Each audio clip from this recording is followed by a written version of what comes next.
नमस्कार.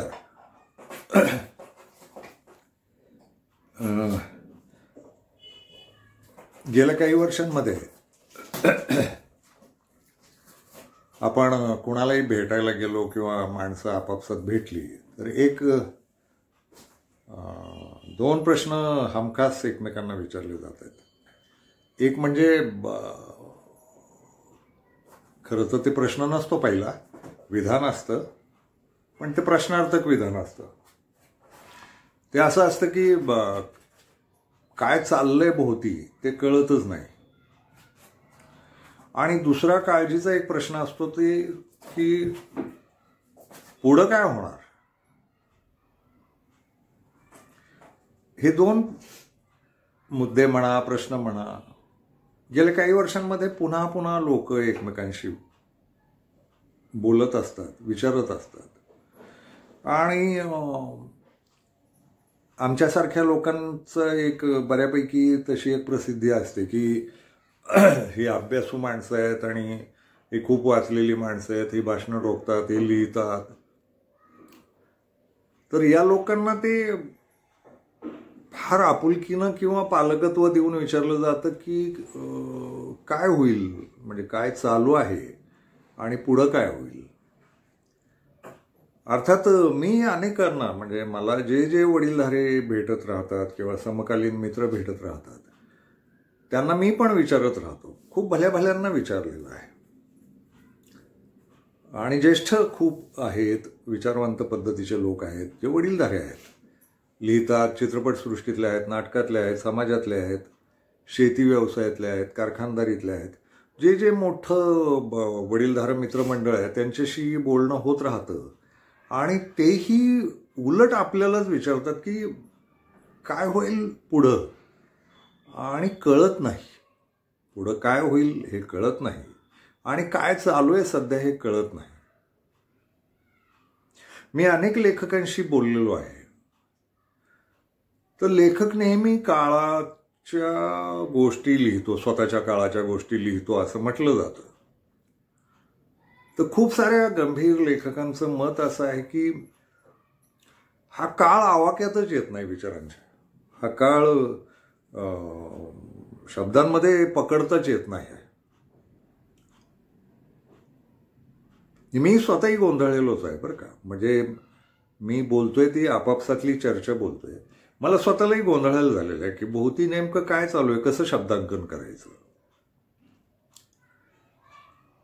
आणि त्याची कारणं काय असतील. जर कळत नसेल एवढ्या मोठ्या समाजाला काय चालू आहे आणि पुढं काय होणार आहे, आणि अशी ते बोलण्यात ती धास्ती असते की पुढं काय होणार आहे, याचा अर्थ असा आहे, ती जर धास्ती असेल तर याचा अर्थ असा आहे की लोकांना आत्ताचं वातावरण हे बिकट वाटतंय, काहीतरी संकटासारखं वाटतंय, काहीतरी धोक्याचं वाटतंय, असं त्याचा अर्थ होतो.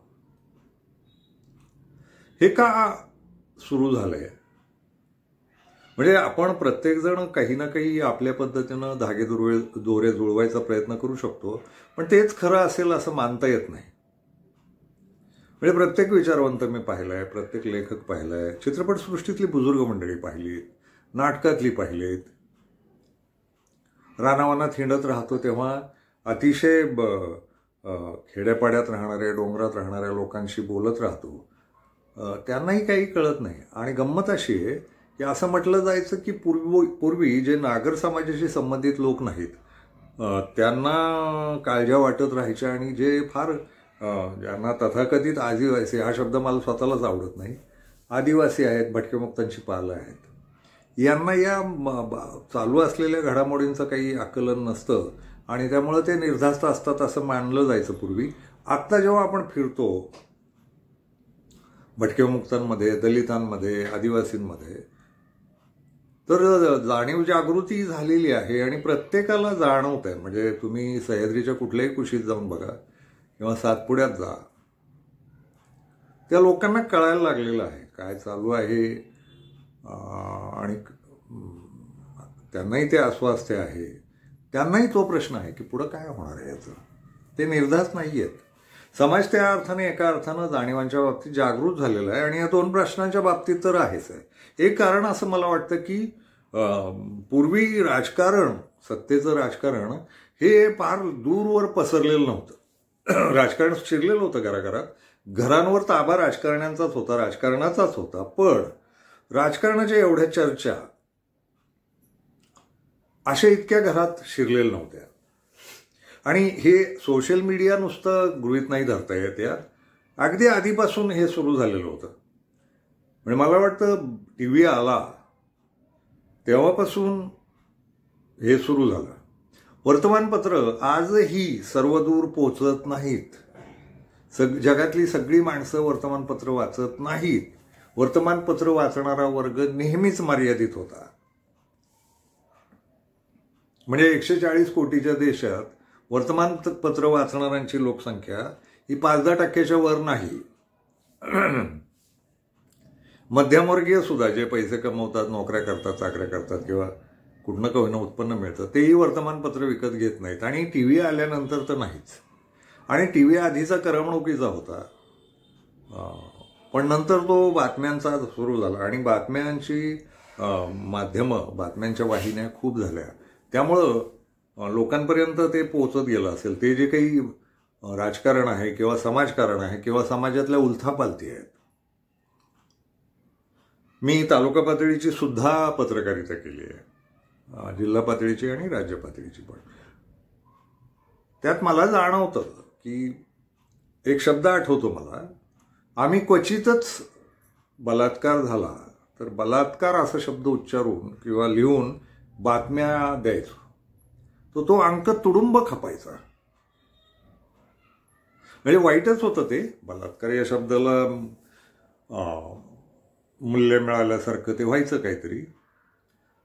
पण आत्ता जाणवतं असं की बलात्कार हा शब्द इतक्या वेळा ऐकू येतो आणि इतक्या ठिकाणी छापला जातो, उघडपणे बोलला जातो, तर लोकांना एक मुरदाडपण पण आलेलं दिसतं या बलात्कार या शब्दाबद्दल.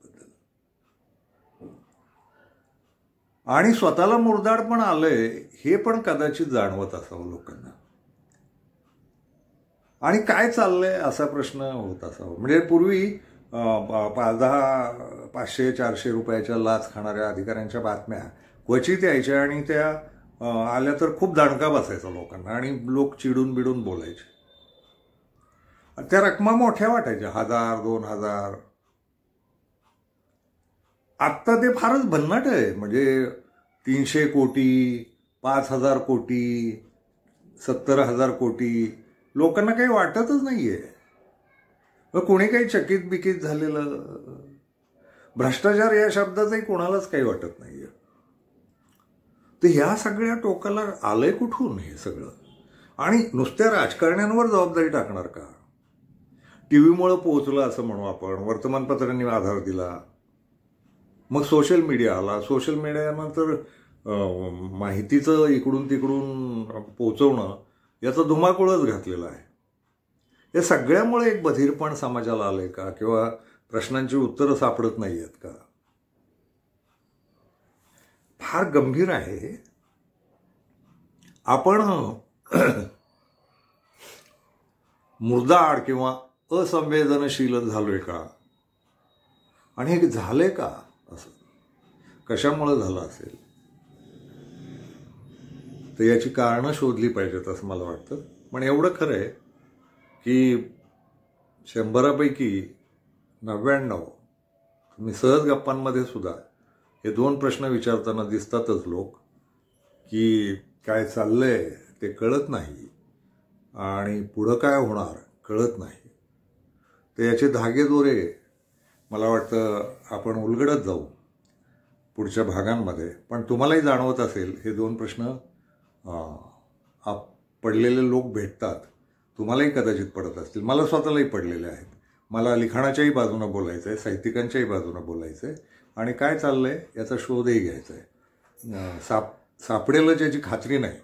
पण मी ठरवलं की आपल्या संवादामधून, संवाद ही फार महत्त्वाची गोष्ट असते. बडबडायला सुरुवात केल्यावर आपला मेंदू रिकामा होत राहतो आणि जे काही जाणीवेतनं नेणीवत गेलं असतं ते बाहेर येत राहतं.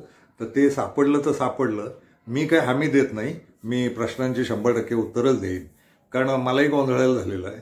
पण आपण तपासत जाऊ शकतो, संशोधन करू शकतो, स्वतःलाच उकरून काढू शकतो. त्या अर्थानं आपण बोलत राहू. धन्यवाद.